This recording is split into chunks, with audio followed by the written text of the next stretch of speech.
In the year 1642, in a small village called Woolsthorpe in England, a boy was born who would one day change the way humanity understood the universe. His name was Isaac Newton. At birth, he was so tiny and weak that no one thought he would survive. But destiny had something remarkable in store for him.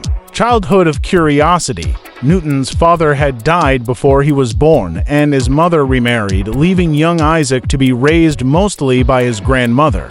From an early age, he was different from other children. While other boys enjoyed games and running in the fields, Newton preferred to build mechanical toys, sundials, and windmills. He once made a small windmill powered by a mouse running inside, calling it his miller. His curiosity knew no limits. At school, Newton wasn't an extraordinary student at first. In fact, he was quiet, often lost in thought. But a rivalry with a schoolmate lit a spark inside him. Determined to do better, Newton threw himself into studies, soon rising to the top of his class. This hunger to learn would never leave him.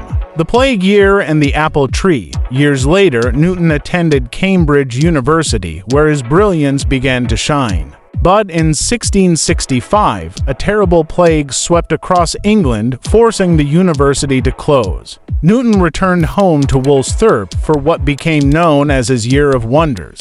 One quiet afternoon in the garden, Newton sat under an apple tree, deep in thought. Suddenly, an apple fell. Most people would have picked it up and eaten it, but Newton asked himself a question. Why does the apple always fall straight down?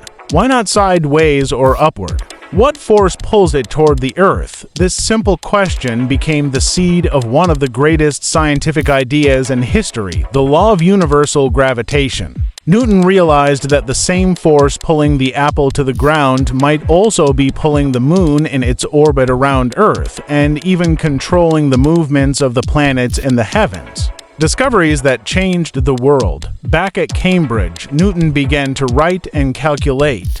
He discovered calculus, a completely new branch of mathematics. He experimented with prisms and light, proving that white light was made of all the colors of the rainbow. He even built the first reflecting telescope, which used mirrors instead of lenses and gave clearer images of the night sky. But his greatest work came in 1687 when he published Philosophiae Naturalis Principia Mathematica, often just called Principia. In this book, Newton explained the laws of motion and universal gravitation.